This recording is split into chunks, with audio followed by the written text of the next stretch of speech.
morning. Good morning. We're very excited this morning. Before we call our meeting to order, we're here to honor the service, the leadership, and the legacy of a man who gave so much to Jackson County and to the Upper Cumberland region, our friend and past chairman, Randy Heady. This conference room dedication is more than just naming of the space. It is a tribute to the countless hours, the unwavering commitment, and the visionary leadership Randy brought to our work. His contributions have left a lasting mark, and it's only fitting that this room, where ideals take shape and decisions are made, now bears his name. Before we move forward, we would like to start by taking a few moments for photos to commemorate this special occasion. I want to invite Joyce and the family to come forward, as well as our officers, Jeff Mason, Alan Foster, Denny Wayne Robinson, Randy Porter, and Jimmy Johnson. If y'all will join us up front for the photo.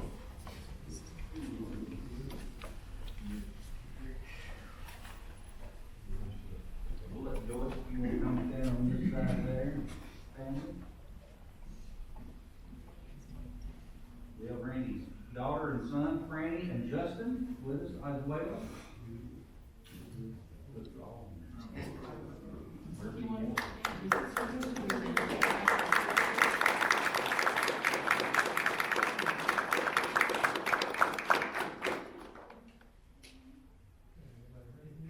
One, two, three. Thank you.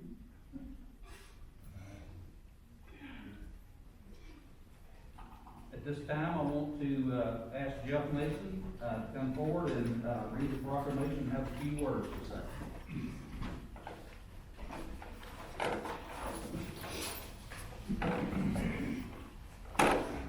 Time's about 5 minutes ago. Thank you for being here today on this special occasion. We're gathered not only to dedicate a space, but to honor the life, leadership, and legacy of a man who gave so much to this region, Chairman Randy Heady. For many years, Randy served as chairman of the Upper Cumberland Development District and the Human Resource Agency with unwavering dedication. His leadership wasn't just about meetings and approving plans. It was about vision, heart, and steadfast commitment to making life better for the people of the Upper Cumberland region. Randy had a unique ability to bring people together. He understood that progress comes from that from one person's effort, but from collaboration, from listening, and from lifting others up. He championed rural development, economic opportunity, and the well-being of our most vulnerable citizens. Whether he was representing his home and loved Jackson County or advocating for the region as a whole, his priorities were always clear: service, integrity, and community. To know Randy was to know a leader who led by example. He was steady, thoughtful, and deeply grounded in his values. He didn't seek the spotlight, but he always earned the respect and admiration of those around him. When challenges came, and often they do in this work, as all of us know, Randy met them with a calm presence and a sense of purpose. He reminded us that real leadership is about more than titles or terms. It's about showing up, doing the work, and staying true to your people. And so today, we named this conference room in his honor, not just as a tribute to his years of service, but as a lasting reminder of the kind of leadership we all aspire to. This room has been and will continue to be a place where decisions are made that impact lives across the Upper Cumberland. Now, it bears the name of someone who shaped this area and this region for the better.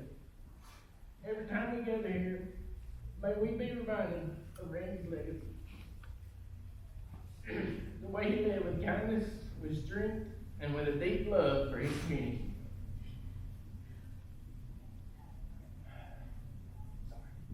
As we dedicate this room to Chairman Randy Heady, let us also rededicate ourselves to the mission he cared so deeply about. Let us work together with the same integrity, compassion, and commitment that Randy modeled so well. His leadership will echo in the decisions we make here, in the progress we continue to pursue, and the lives we strive to improve. Thank you, Randy, for everything. Your legacy lives on in this room, in this safe city, and in the heart of the company. Thank you.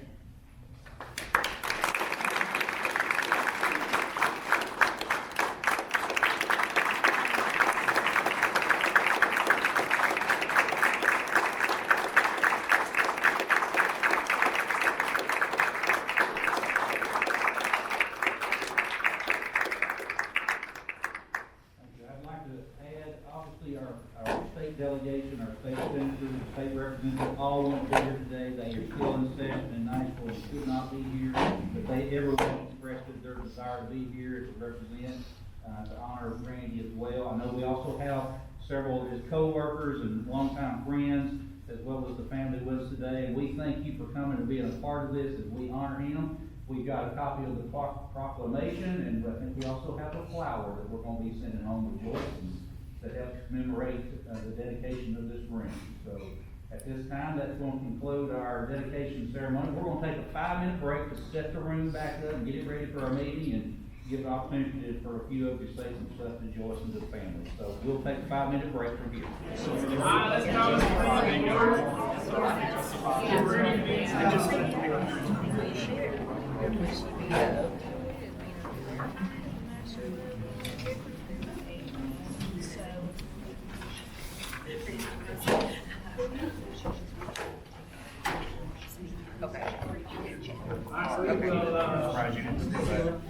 We'll call the executive committee meeting of the Elk Grove Development District to order.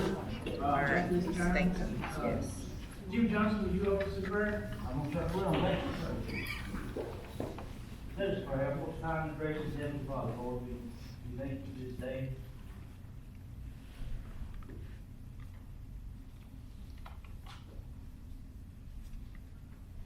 For all the blessings that you give us each and every day, Lord, we thank you for this group of people here, the leaders that are here today, that help this overcome and help it grow this under your grace and your leadership, God.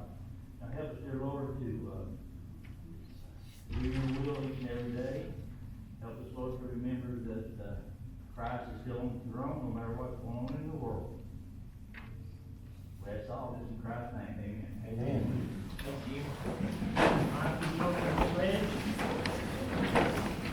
Pledge allegiance To the flag of the United States of America and to the republic for which it stands, one nation, under God, indivisible, with liberty and justice for all.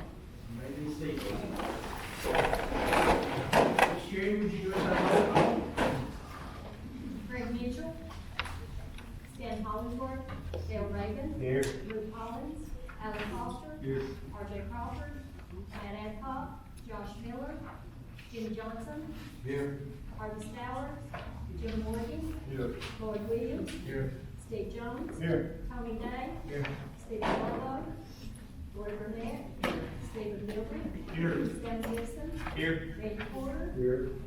Lauren Wheaton, Jeff Mason, Here. John Potts, Here. David Sullivan, Here. Elisa Farmer, Terry Bell, Here. Bob Chastain, Denny Robinson, Here. Jerry Lowry, Here. Thurston County Sexton, Cynthia Paul Bailey. Quorum. All right, item number 4 is the approval of the consent agenda. I will take a motion to approve that at this time. So moved. Second. I have a motion by Mayor Porter, second by Mayor Reagan. Any questions or discussion on the consent items? Seeing none, all those in favor? Aye. Opposed? Approval of the consent agenda is approved. Thank you. All right, item number 5 is the Development District Financial Report. Ms. Ginger.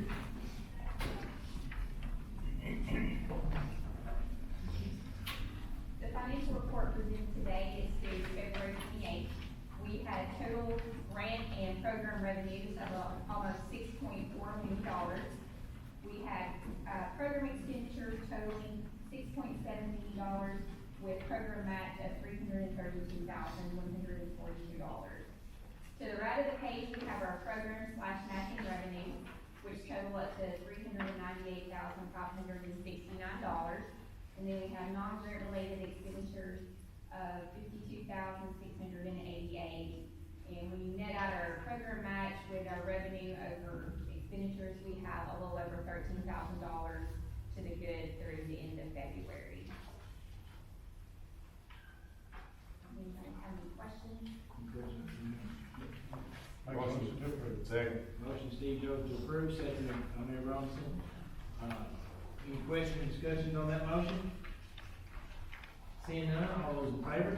Aye. Opposed? Alright, orders. Alright. Item number 6 is your action item. You have your 2025-26 budget, your local view structure, a lease agreement between the County Development District and the Charlotte Regional Development Corporation, and your AAAD area plan update. I would take a motion to approve those as a group, or we vote them separately. So moved, Mr. Chairman. Is that motion to group and approve? Yes. I have a motion to group and approve it from, Mayor Raymond. Do I have a second? Second. Second, Mayor Wiggins. All right, I have a motion and a second to group these items and approve. All right. Any questions or discussion? Seeing none, we better roll call that since it does have budget and finance thing. Dale Reagan, Yes. Alan Foster, Yes. Jimmy Johnson, Yes. Jim Morgan, Yes. Lloyd Williams, Yes. Steve Jones, Yes. Tommy Day, Yes. Lauren Burnett, Yes. Stephen Gilbert, Yes. Sam Houston, Yes. Randy Porter, Aye. Lauren Whedon, Yes. Jeff Mason, Yes. John Potts, David Sullivan, Yes. Terry Bell, Yes. Gina Robinson, Aye. Jerry Bell. Yes. Thank you for that. All right, item number 7 is the executive director report. Turn that over to Ms. Farley. Okay, just a few things. In your notebook, there's a separate, document I put in there.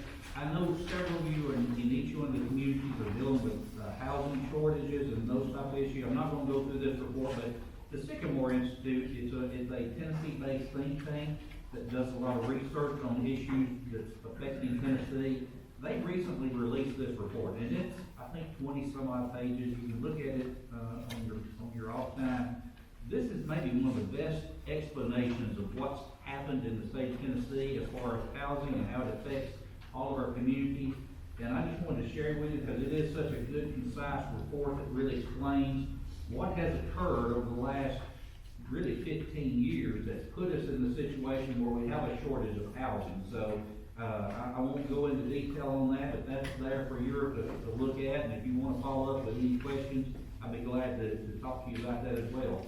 Also, THDA has recently just put out a very comprehensive look at housing as well, where they break down and they actually look at each individual county and by the region as a whole. I'm gonna encourage you to get on THDA. It's a very lengthy report. I didn't print it out and give you copies of it. I'd encourage you to get on and look at that. I think all of you will be amazed when you look at how much, housing costs have gone up in each one of your counties and the rental costs. They have really broke down county by county what has happened in the last 4 to 5 years, and I'm gonna tell you what, it is amazing. We've had a couple of counties that the average, home price is more than double. So it breaks that down and explains that, and I know you have a lot of people bringing up the lack of housing. I want to give you that resource that you can look at as well. Another little interesting tidbit of information that we received the other day, you know, I mentioned, I think, in a previous meeting that we had acquired, the Placer AI data, which is tracking cell phones, what happens as far as people moving around from a tourism perspective, from a business perspective. We've looked at it from an RPO perspective of what traffic movement is across the region in individual counties and cities. But Morgan White, who's been working on tourism for us, has been pulling some information out of there. And just give you, just to highlight a taste of what we have been able to pull out. And I'm gonna encourage you, if you've got more things you'd like for us to look at, you need to get with Tommy and his crew and let us dig into it. So the Monterey Banana Pudding Festival, Mayor Porter, have you done all the numbers checking? Did you check all the license plates where everybody come from and how many people showed up? 90%. What's your rough ballpark of number of attendees to the Banana Pudding Festival up in Monterey? Do you wanna put a stab on it? I'd say there's probably 4,000 or 5,000 people. This is data that is looked at from visitors. In other words, it's from people that were 50 miles out away. So it takes out your hometown people. 7,000 people attended that event that traveled more than 50 miles. Tennessee, Kentucky, Georgia, Oklahoma, these are the states they were from. Illinois, Alabama, California, Indiana, Michigan, North Carolina, and Florida.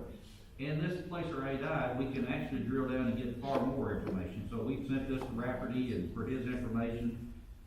When I was walking up there through the crowd, Yeah. 95% of people I've never seen It's amazing how some of these things draw from out of town. Del Reagan recently had the Chocolate Gravy Festival. Now, obviously people like banana pudding better than chocolate gravy. I'm just gonna tell you, your numbers wasn't quite as high as mine. You had almost 5,000 people attend. Kentucky, Georgia, Indiana, Connecticut, Ohio, Michigan, Alabama, and Florida that attended that. If you've got something going on in your community you want us to look at, now that's a good thing, we've got data going back for 3 or 4 years, so if it's a reoccurring event that's been going on for some time, we can go back and look at the previous years or see how it's grown or what's happening there. But if you're getting ready to have any type of event, get with Tommy and his crew and we'll see if we can go back and look at it and track some numbers. And we can actually break down to the census block, I think, or the zip code for all these visitors. So we can give you an idea of where they come from to attend your event. So if that piques your interest and there's something you want us to look at, get with Tommy and his crew and we'll take a look at it. Hey, can we get a copy of that? Morgan can actually, is Morgan in here? Morgan can actually print a report that gives you a lot of details on the event. Okay, we can do that. Question though, so how does it determine a visitor, like, on that date? Is there like, it has to stop for a certain length of time, and that phone doesn't move? Yes, generally speaking, it's somebody that's from outside, 50-mile radius, and most of the time it's people that's there for, I think, an hour or 2 hours or more. Okay. So it's not just, Monterey. Yeah, see, that's what I said Monterey, I was thinking Monterey, because you get the shell taste burger there, I mean. It takes that out of the equation, and like on the Clay County, and I'm not sure about the banana pudding, I didn't look yet, but we actually draw a map, and it only looks at, was it around the square? So there's a defined area that we look at, and it tracks how many people with cell phones, or where those cell phones come from. And then we're also looking at, working with tech to see if we can pull like credit card data and see what happened that day as well from those visitors, and see if we can get some information there as well, so. The store said they had a big stay in there. I'm sure. Yeah. See, I would think that would, if you're tracking those credit card users and that kind of data, that gives you a true number instead of somebody just stopping and getting gas, just make, the state wants to tell us $2. Yeah. The only thing that it won't let us look at, we can't look at any schools, so if there's an event somewhere around the school, we can't track that, it's blocked off, and courthouses, because of the legal system, they track that as well, so we have to be careful, so. But we'll be able to go in and do some maneuvering, like yours is not really an active courthouse anymore, so, yeah, we're able to do that. So that's just some work there as well.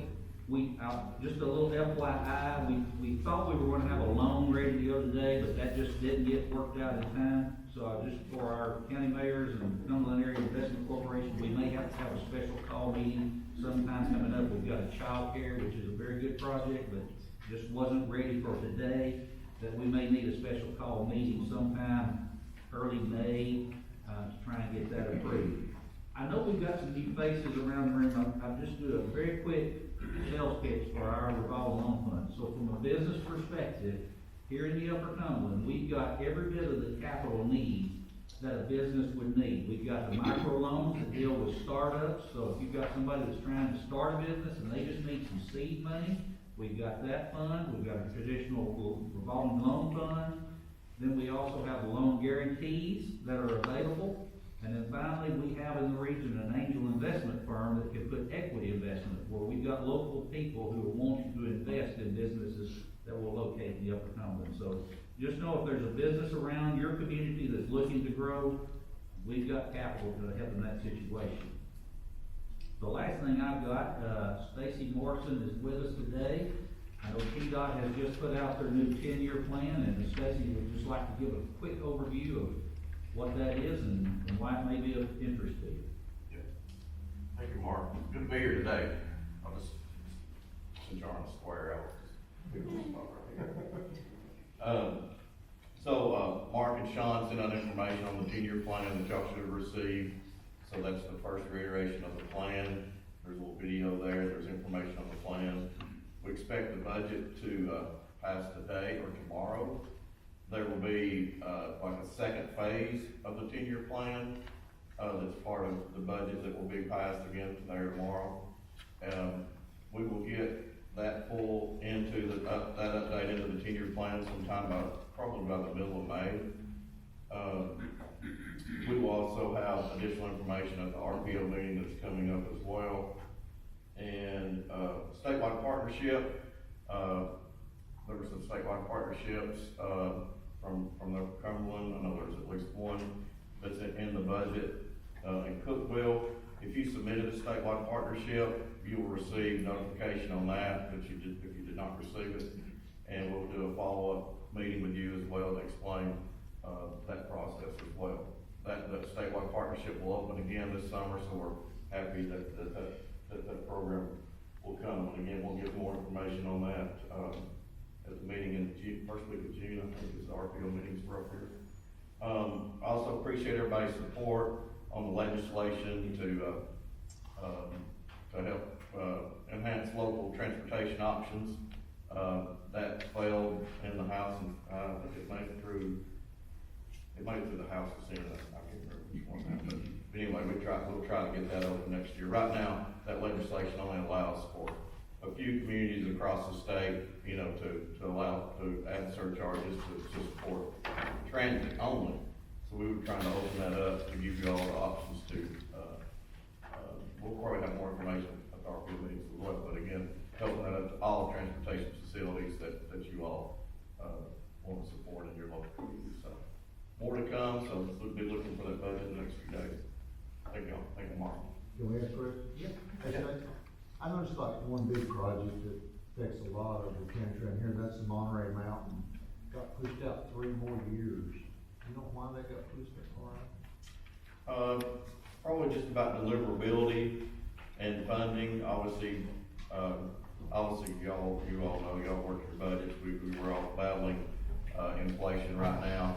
But I'll get more information for sure and get back to y'all. I'll get that information back to know for sure if there was a funding issue or, and maybe with the new budget, maybe we get a little influx there and that moves back. So that's the hope on a lot of those projects as well.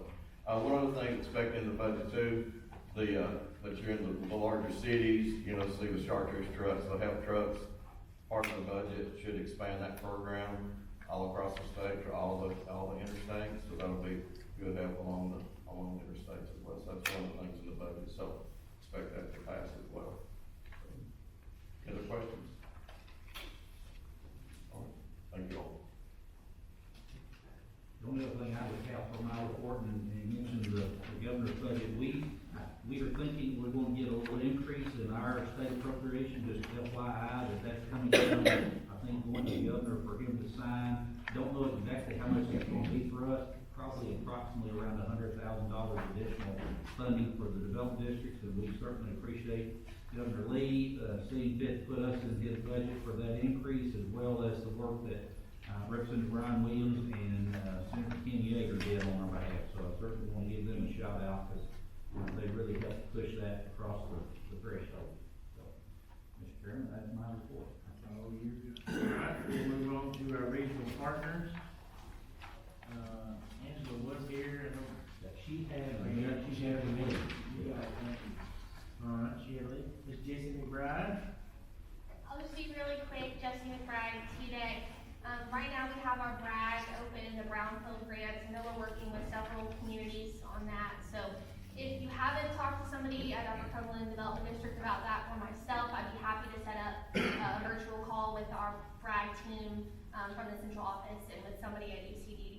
help you with that. I do wanna highlight, White County, we're gonna have our Scotts Gulf Wilderness dedication, in May, so that's really exciting for them. And we did have a groundbreaking in Warren County, this week on their water plant there, that they received ARC funds for. If you have any TDEC questions, concerns, feel free to, put them my way. I still don't have business cards, so if you don't have my contact information, I'm happy to share that. Thank you. Thank you, Jesse. All right, Chris Whiteman with TCAT. Yes, sir, Mr. Mayor, I'll be brief. We're still in massive building mode right now. All projects fully funded, everything moving forward. And I will add that our May enrollment in the TCATs in the Upper Cumberlands was up, so we're good, all good. Thank y'all. The one, the only, Tyler Asher.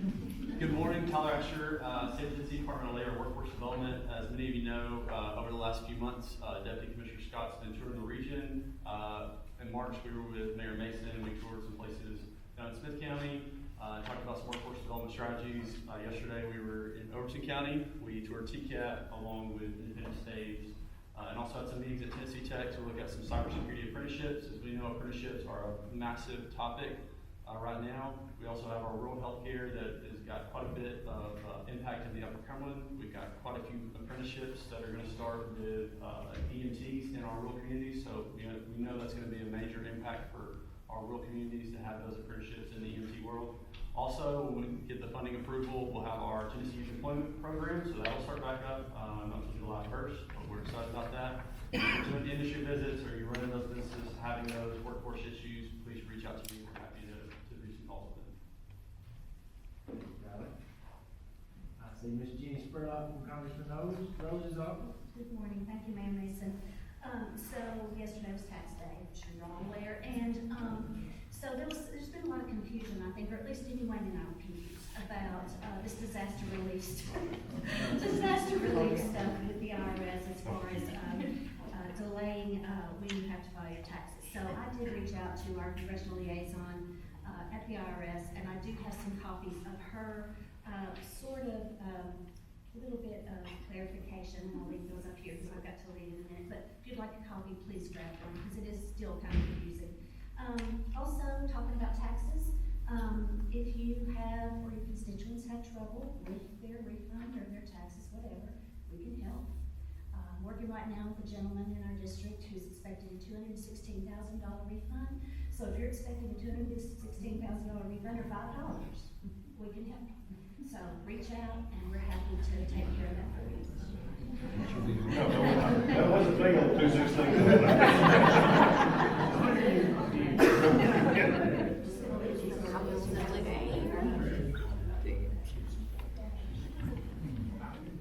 I got the Sheila.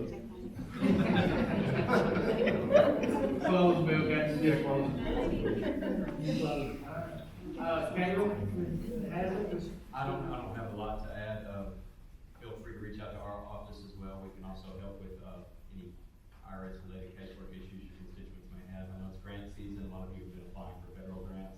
If you would like letters of support, please don't hesitate to reach out to me. We can get on that. thanks, sir. Did I miss anybody? Good deal, we'll move on to the next. Is there any old business? Alright, seeing none. Alright, I do have some new business. I will appoint a evaluation committee, I guess I need to do that and get that back to you, or just get it done. You set that and we'll then set that up. Alright, Well, that be for myself and for Ginger. we told you, you did something, we'll get rid of how Mark, I can't remember what it was, and hopefully we'll remember. Alright, we'll work on that. Alright, the only other thing is is to appoint, we really don't hang our own. Is to appoint Alejandro Cisneros Condohan to complete Marvin Luft's term. I would take a motion to appoint that. Motion to approve. Second, a motion by Mayor Ralston, second by Mayor Jones. Any questions or discussions on that appointment? Seeing none, all those in favor? Aye. Opposed?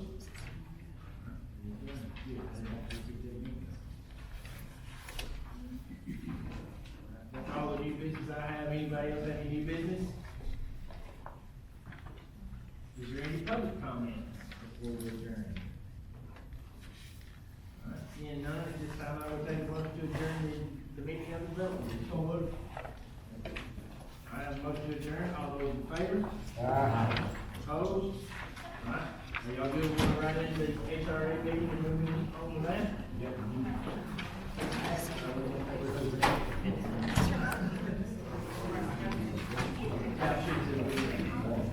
Alright, we will call to order the executive committee meeting of the Upper Mountain Human Resource Authority. This time, I would ask Ms. Sherry to do us a roll call. Greg Mitchell. Yes. Dale Raven. Here. Alan Foster. Here. Matt Adcock. Josh Miller. Jimmy Johnson. Here. Jim Morgan. Here. Steve Jones. Here. Stephen Marlowe. Lori Burnett. Here. Stephen Murphy. Here. Sam Gibson. Here. Randy Porter. Here. Lauren Quinn. Jeff Mason. Here. John Potts. Here. David Sullivan. Here. Lisa Farmer. Terry Bell. Here. Kenny Robinson. Here. Jerry Lowry. Here.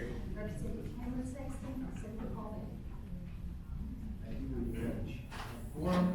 First, item number 3 is the approval of the consent agenda. I would make a motion to approve that. Reporter, motion, second. Second. Second, Jimmy Johnson, I have a motion and a second. Any questions or discussions on the consent agenda? Seeing none, all those in favor? Opposed? Consent agenda is approved. All right, item number 4 is our HRA financial report. So our financial report for UCDD-UCHRA is also due February 28th. We had total grant and program revenues of $17.5 million. We had program expenditures of $17.8 million, with program match of a little under $300,000. If you look to the right, we have our program matching revenue of $295,000, non-grant related expenditures of a little over $83,000, and then when you net out your revenue over expenditures, we have a little over $65,414 left at the end of the month. Do you have any questions?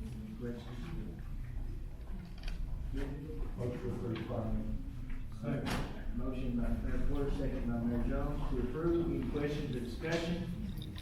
Seeing none, all those in favor? Opposed?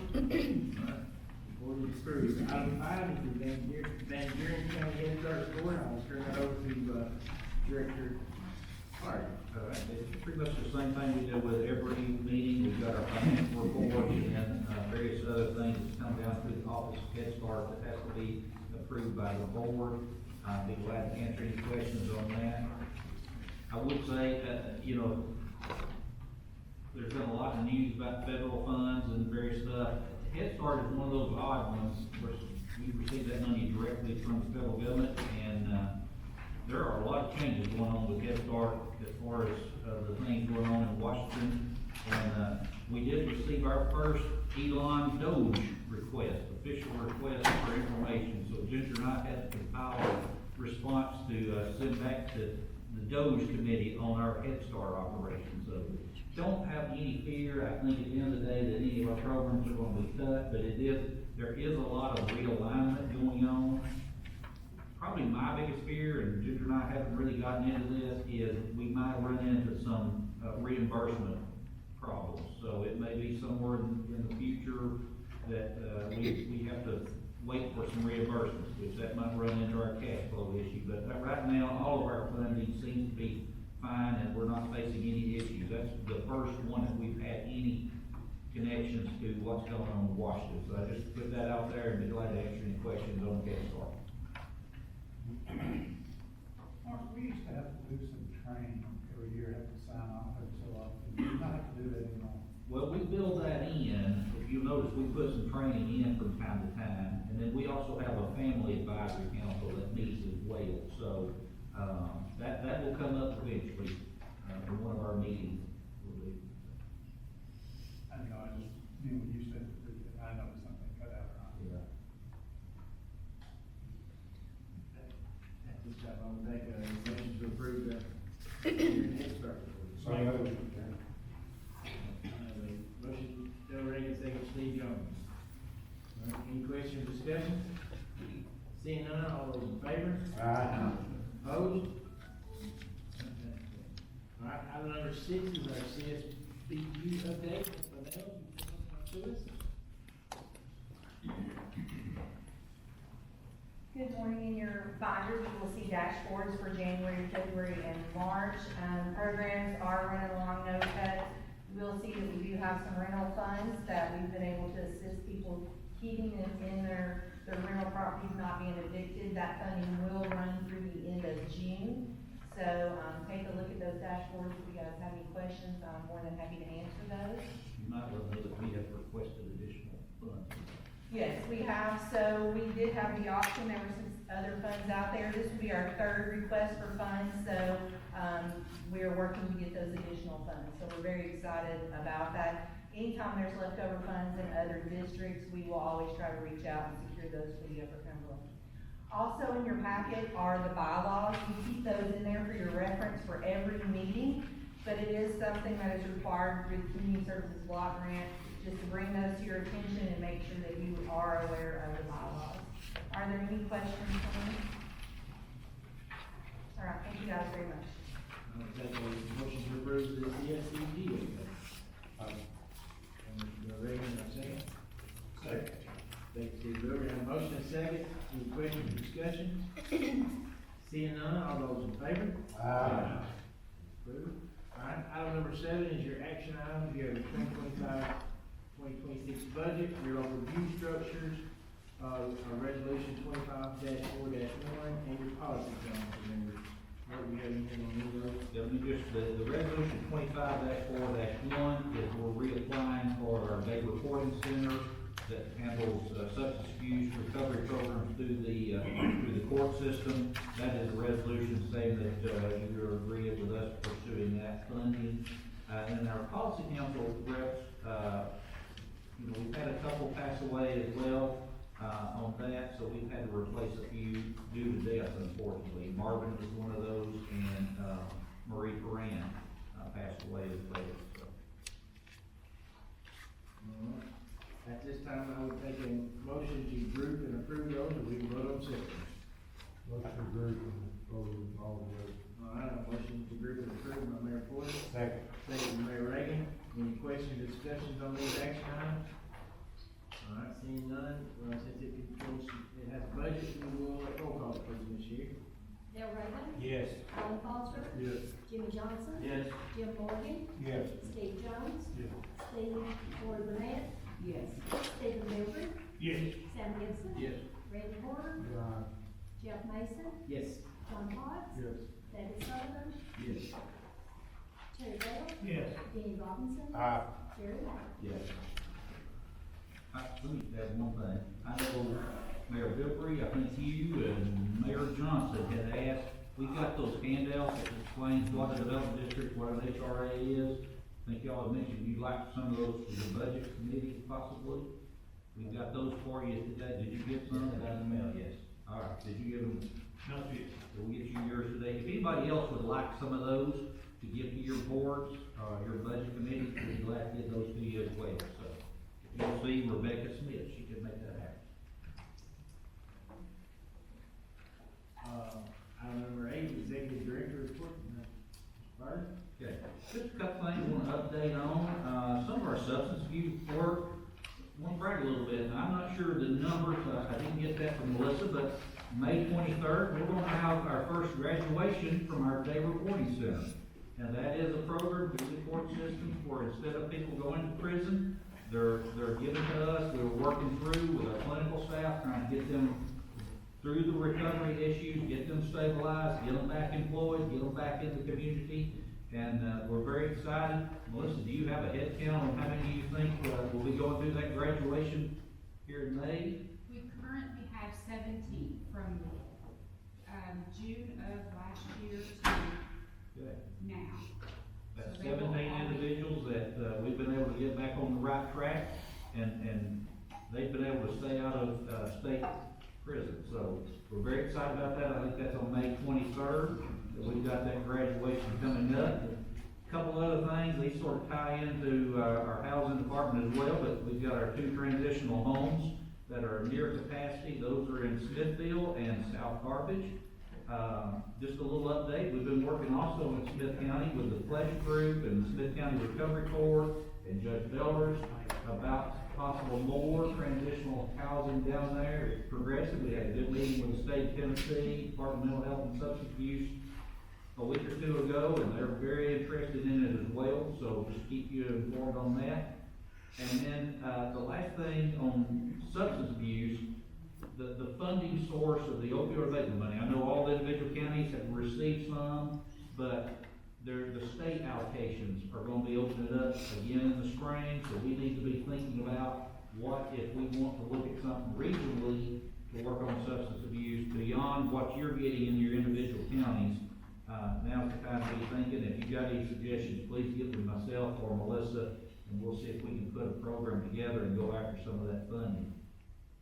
And last thing I want to, our Empower Upper Cumberland, we've not talked about that much here lately. That is our program where both agencies, as well as Tech, the hospital, Highlands, Economic Partnership, the Workforce Development, WCT, where we're all working on poverty, trying to find new solutions of how to help families come out of poverty. We're really starting to see that develop and snowball. As of yesterday, we've had 60 families that have graduated and hit 225% of poverty. In other words, we've got them stabilized. We've got them progressing, moving in the right direction. And you sent me a text this morning, was it 98 kids? 91. 91 children in those 60 homes that today they're no longer in poverty. They're outside of that destination.